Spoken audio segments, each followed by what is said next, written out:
Hello friends, I am professor Rakesh Aswani. Study tips channel में मैं आप सभी का स्वागत करता हूं। फ्रेंड्स, आज हम चैप्टर नंबर 7 बिजनेस एनवायरनमेंट्स उसका टॉपिक जो कवर करने जा रहे हैं वो लेंथी टॉपिक है। इसके लिए उसको 3 भागों में डिवाइड किया गया है। टॉपिक का नाम है डायमेंशंस ऑफ बिजनेस एनवायरनमेंट्स। तो आज हम उसका पार्ट 1 ये वीडियो में देखने जा रहे हैं। आपसे रिक्वेस्ट है इस वीडियो को शुरुआत से लेकर अंत तक ध्यान से देखें और बाकी के पार्ट्स को भी जरूर चेक करें। तो चलिए दोस्तों, स्टार्ट करते हैं dimensions of business environment part 1। तो सबसे पहले आपके सामने स्क्रीन पे एक चार्ट आपको दिख रहा है कि डायमेंशंस क्या होते हैं। पहले तो ये आप समझिए, डायमेंशंस का मतलब होता है टाइप्स ऑफ बिजनेस एनवायरनमेंट, प्रकार, कितने प्रकार का, या आप इसका एरिया, इसका स्कोप कह सकते हो। तो बिजनेस एनवायरनमेंट को समझाने के लिए 2 भागों में डिवाइड किया गया है, internal environment and external environment. Internal and external की अगर हम बात करें तो it is like environment is just like a climate. जिस तरह हमारे घर के अंदर का क्लाइमेट होता है और बाहर का क्लाइमेट होता है, तो घर का क्लाइमेट इंटरनल क्लाइमेट, बाहर का क्लाइमेट एक्सटर्नल क्लाइमेट। तो किसको कंट्रोल कर सकते हैं? इंटरनल को कंट्रोल कर सकते हैं। फॉर एग्जाम्पल, गर्मी हो रही तो आपने पंखा एसी ऑन कर दिया, बराबर है। लेकिन बाहर का जो एनवायरनमेंट है हम उसको कंट्रोल नहीं कर सकते, हमें उसके हिसाब से क्या करना पड़ता है? एडजस्ट करना पड़ता है। तो सिंपल है दोस्तों, बिजनेस एनवायरनमेंट को 2 भागों में डिवाइड किया गया है, internal environment and external environment. Internal environment की बात करें तो इसको कंट्रोल किया जा सकता है, इसके जो भी फैक्टर्स हैं। और फैक्टर्स की अगर हम बात करें, डायमेंशंस की अगर हम बात करें, तो नीचे आपको कुछ व्यक्तियों के नाम दिए हैं, जैसे शेयर होल्डर्स, मैनेजर्स, एम्प्लॉयज, उनके यूनियन यानी लेबर यूनियन की हम बात करें, तो ये सब चीजों को हम कंट्रोल कर सकते हैं। इसके लिए उसको नाम दिया गया है कि controllable factors of business environment. जबकि एक्सटर्नल एनवायरनमेंट की बात करें तो उसके जितने भी फैक्टर्स है वो अनकंट्रोलेबल है, हमें उसके हिसाब से एडेप्ट करना पड़ेगा। एक्सटर्नल में फ्रेंड्स क्या क्या चीजें आती है? 6 चीजें आपको स्क्रीन पे दिख रही है। Natural environment, social environment, political environment, economic environment, technological environment and legal environment. अब फ्रेंड्स क्या है कि इंटरनल एनवायरनमेंट के ऊपर मेरा अलग से एक वीडियो बना हुआ है, उसको आप जरूर देखिएगा। यहाँ पे डायमेंशंस की अगर हम बात करें तो यहाँ पे हम एक्सटर्नल एनवायरनमेंट की हम बात करें, क्योंकि सबसे ज्यादा बिजनेस पे जो असर होता है वो एक्सटर्नल एनवायरनमेंट का होता है। और डायमेंशन पार्ट 1 में फर्स्ट 2 एनवायरनमेंट हम कवर करने जा रहे हैं जो आपको एक्सटर्नल में दिख रहे हैं। फर्स्ट 2 कौन से दिख रहे हैं एक्सटर्नल में? फ्रेंड्स आपको natural environment and social environment की अभी हम बात करेंगे। तो चलिए दोस्तों, स्टार्ट करते हैं। दोनों डायमेंशंस को एक एक करके हम देखेंगे। सबसे पहले हम बात करेंगे बिजनेस एंड नेचुरल एनवायरनमेंट। तो क्या बिजनेस का नेचुरल एनवायरनमेंट के साथ कुछ कनेक्शन है? तो ये हम देखेंगे। सबसे पहले आपके सामने एक शॉर्ट नोट है जो एग्जाम में आपको पूछा जा सकता है।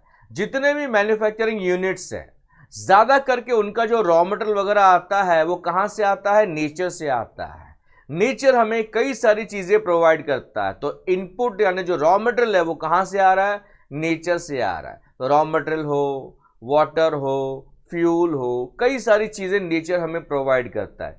इतना ही नहीं, कई सारी इंडस्ट्रीज नेचर के ऊपर डिपेंड करती है। अगर नेचुरल एनवायरनमेंट नहीं होगा तो हमें बिजनेस करने में परेशानी होगी। फॉर एग्जाम्पल, आपके किचन में ग्रेफाइट वगैरह आप यूज करते हो, मार्बल का इस्तेमाल करते हो, तो वो कहां से आता है? वो नेचर की देन है। इंसान ने सिर्फ उसको निकाला है और हम तक पहुंचाया है। तो नेचर हमें कई सारी चीजें प्रोवाइड करता है और मैन्युफैक्चरिंग यूनिट ज्यादा करके उसके ऊपर डिपेंड करते हैं। सेकेंड पॉइंट अगर आप देखेंगे, trade and commerce between 2 Nations is dependent on geographic factors. Yes friends, जो नेचुरल रिसोर्सेज की अगर हम बात करें तो कुदरत ने सबको सब नहीं दिया है। हर देश के पास कुछ न कुछ नेचुरल रिसोर्सेज है जिसकी वजह से वो उसका सोर्स ऑफ इनकम बना हुआ है। फॉर एग्जाम्पल, इंडिया की हम बात करते हो तो हमारे पास अच्छा जमीन है, अच्छा पानी है, अच्छा क्लाइमेट है, तो हम ज्यादा करके खेती बाड़ी करते हैं। वैसे ही कुछ नेशंस हैं जिनके पास पेट्रोलियम प्रोडक्ट्स है, ऑयल वेल्स उनके पास हैं, बराबर है। तो नेचर ने सबको सब नहीं दिया है, हर एक को कुछ ना कुछ दिया है। इसके लिए आजकल क्या कर रहे हैं देश? एक दूसरे की वांट्स को सेटिस्फाई करने में लगे हैं। तो अगर 2 देशों के बीच में ट्रेड भी हो रहा है तो ट्रेड भी किसकी वजह से हो रहा है? Because of geographic factors. अगर ये ना होते तो ट्रेड भी ना होता। क्लियर है दोस्तों? लास्ट लाइन में कुछ एग्जांपल्स दिए गए, जैसे mining of coal and ores की हम बात करें, drilling of soil and agriculture production की अगर हम बात करें तो नेचर के ऊपर डिपेंड करता है। आगे बढ़ते हैं दोस्तों, नेचुरल एनवायरनमेंट की अगर हम बात करें तो इसका बिजनेस में क्या असर होता है, कैसे असर होता है, ये हमें समझना है। अब नेचुरल एनवायरनमेंट में कुछ चीजें होती है जो आपको ब्लू कलर में दिख रही है, जैसे कि natural resources endowment.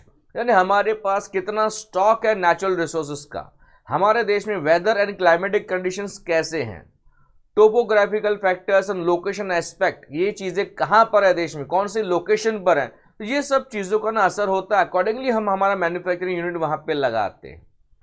Natural environment में क्या क्या फैक्टर्स आते हैं, सेकेंड पॉइंट उसके लिए चेक करेंगे। उसमें आता है क्लाइमेट्स। तो क्लाइमेट सब जगह सेम नहीं होता, डिपेंड करता है कि कहाँ पे कैसा क्लाइमेट है। आपने देखा रहेगा कहाँ कितने मिनरल्स अवेलेबल हैं, सॉइल की क्वालिटी क्या है, लैंड फॉर्म्स क्या हैं, रिवर्स ओशंस कहाँ कितने अवेलेबल हैं, और नेचुरल रिसोर्सेज कहाँ कहाँ पे अवेलेबल है। तो ये सारी चीज़ों को हमने वन वर्ड में नाम दे दिया नेचुरल एनवायरनमेंट। तो जितने भी एलिमेंट्स हैं नेचुरल एनवायरनमेंट के, उसका बिजनेस पे बहुत बड़ा इन्फ्लुएंस होता है, बहुत बड़ा असर होता है। तो बिजनेस डिपेंड करता है नेचर के ऊपर, खास करके जो मैन्युफैक्चरिंग इंडस्ट्रीज हैं। आगे बढ़ते हो दोस्तों। टुडे एनवायरनमेंट पोल्यूशन की अगर हम बात करें तो डिस्टर्बेंस ऑफ इकोलॉजिकल बैलेंस हो गया दोस्तों। इंसान ने सिर्फ नेचर से लिया है, दिया कुछ नहीं है। फॉर एग्जाम्पल फर्नीचर बनाने के लिए हम वुड की कटिंग करते जा रहे हैं, अगर ऐसे ही वुड काटते जाएंगे तो फ्यूचर में हमें तकलीफ होगी। अब पेड़ काटेंगे तो बारिश बराबर नहीं होगी। ग्लोबल वार्मिंग हम फेस कर रहे हैं, बिन मौसम बारिश होती है, प्लस ऑक्सीजन का लेवल दिन ब दिन कम होते जा रहा है। तो ये अगर आप देखेंगे तो एनवायरनमेंट पोल्यूशन की अगर हम बात करें तो ये एक बहुत बड़ा चिंता का विषय है। तो गवर्नमेंट इसको एनवायरनमेंट को प्रोटेक्ट करने में लगी है। गवर्नमेंट चाहती है कि हम एनवायरनमेंट को प्रोटेक्ट करें, इकोलॉजिकल बैलेंस को मेंटेन करें, और हमारे पास जो भी रिसोर्सेज है उसको हम संभालें। अगर रिसोर्सेज का अगर हम सही ढंग से इस्तेमाल नहीं करेंगे तो फ्यूचर में हमें प्रॉब्लम हो सकती है। लास्ट में अगर आप चेक करेंगे तो वहाँ पे बताया गया है कि ये जवाबदारी सिर्फ सरकार की नहीं है, बिजनेसमैन की भी है कि उन्होंने सही ढंग से जवाबदारी लेके काम करना और नेचुरल रिसोर्सेज का सही इस्तेमाल करना है। उसका इनडिस्क्रिमिनेट यूज़ नहीं होना चाहिए, उसका वेस्टेज नहीं होना चाहिए। फ्रेंड्स, अभी अभी हमने कवर किया नेचुरल इन्वायरमेंट कि बिजनेस का नेचुरल इन्वायरमेंट के साथ क्या कनेक्शन है। अभी नेक्स्ट डायमेंशन हम देखने जा रहे हैं, that is social environment.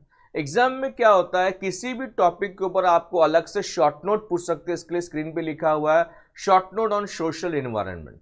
Social यानी हम समाज की बात करें तो समाज और बिजनेस के बारे में अगर हम बात करें तो समाज और बिजनेस दोनों एक दूसरे के ऊपर डिपेंडेंट है, दोनों एक दूसरे के साथ इंटर रिलेटेड है, इंटर कनेक्टेड है।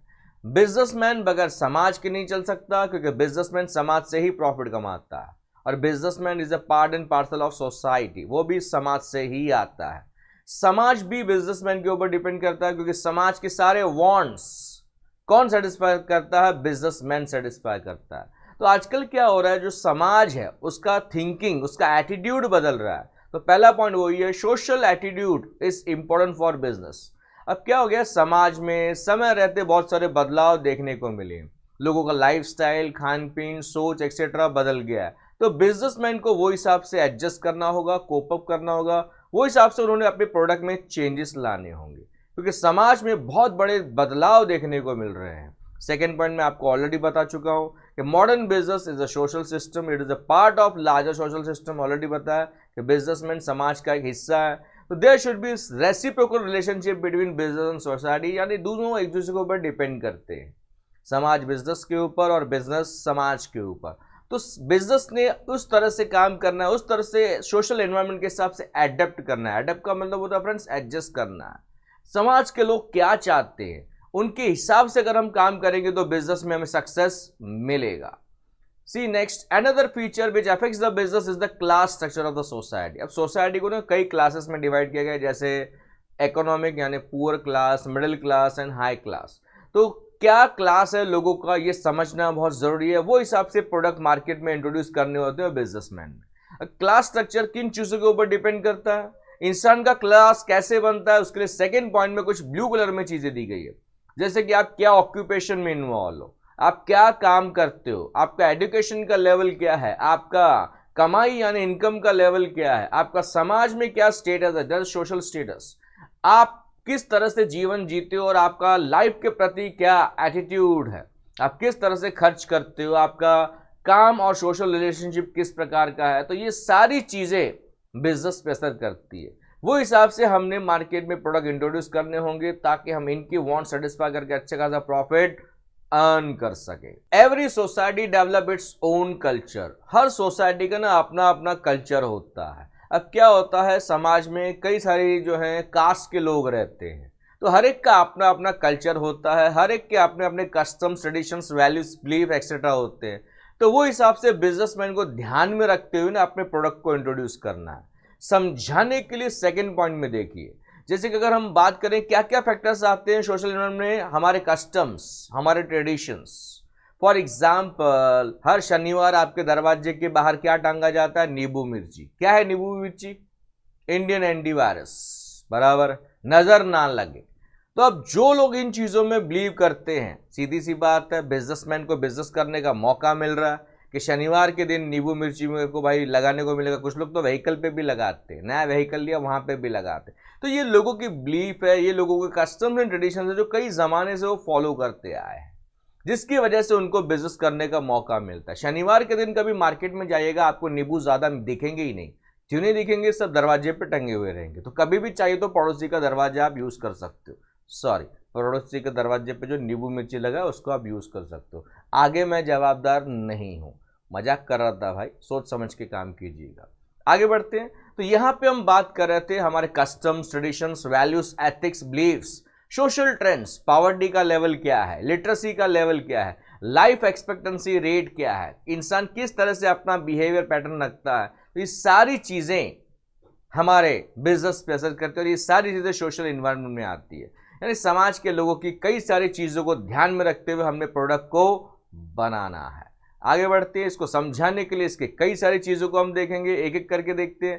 पहला पॉइंट आपको दिया गया सोशल एस्पेक्ट। सोशल एस्पेक्ट का मतलब है कि लिटरेसी लेवल कितना है, एजुकेशन सिस्टम क्या चल रहा है। अब हाँ, जैसे आज के ज़माने में हर बंदा अपने बच्चे को पढ़ाना चाहता है, तो लिटरेसी का रेट बढ़ गया है। एजुकेशन सिस्टम में जितने भी लोग इन्वॉल्व है वो पैसा कमाने के पीछे लगे हुए हैं, किस तरह से फीस चार्ज करते हैं, क्या क्या पैसा वसूल करते हैं, सब आपको पता है। कल्चरल हेरिटेज की अगर हम बात करें तो किस तरह का कल्चर हमारे देश में पहले से फॉलो किया जा रहा है, स्टैंडर्ड ऑफ लिविंग लोगों का क्या है, और किस तरह से मोबिलिटी ऑफ लेबर यानी लोग जॉब के लिए कितना हद तक मूव कर सकते हैं। तो ये सब चीजें बिजनेस पे असर करती है दोस्तों। Point number 2 is social trends. Point number 2 is social trends, यानी ट्रेंड्स की बात करें तो आजकल समाज में बदलाव देखने को मिल रहे हैं।